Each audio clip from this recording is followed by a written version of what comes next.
Well, today's senior segment, Dr. Goodman joins us, and he's going to talk about osteoporosis. Now, first off, what exactly is osteoporosis? Well, osteoporosis is a condition of the bone, obviously.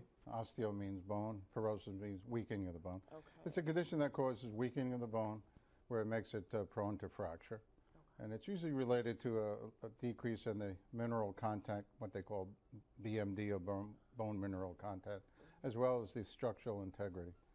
And we can assess osteoporosis by the bone mineral contact by bone densitometry. We can actually take measurements of the spine and hip and assess somebody's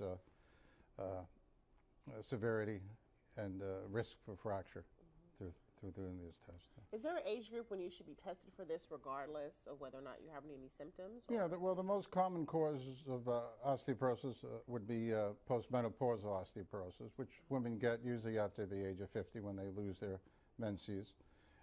Their estrogen levels fall, and within a few years after menopause, there's an accelerated loss of bone. So people usually after the age of 50, we assess for osteoporosis. We look also for risk factors.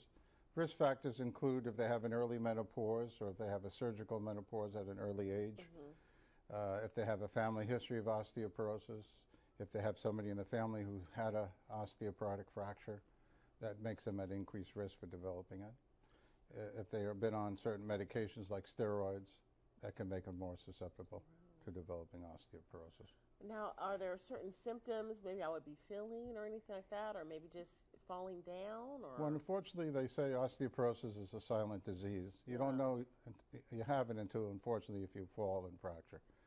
And but we like to have people aware of what osteoporosis is and the various risk factors. There are different types of risk factors that you can change and factors that you cannot change. As far as risk factors that you can't modify would be your sex. Females, because of lack of hormones after menopause, are more prone. If you have a small body habitus, small framed, you're more susceptible to developing osteoporosis. If you're on certain medications like steroids or certain types of anti-seizure drugs, can make you more susceptible to developing osteoporosis. People even on thyroid medications for low thyroid, if they're over-replaced or have too much, can make their bones brittle and accelerate bone loss. So. And for our younger viewers, is there certain maybe things that you can take, maybe vitamins or anything that maybe can help prevent it? Well, they say, calcium is the mainstay of prevention and treatment of osteoporosis, also adequate levels of vitamin D.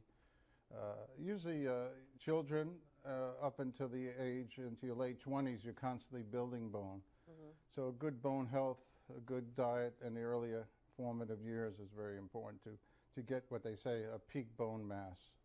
So if you drink a lot of soda and phosphated drinks, that's not good. It can lower your calcium levels. Exercise is very important throughout the year. So.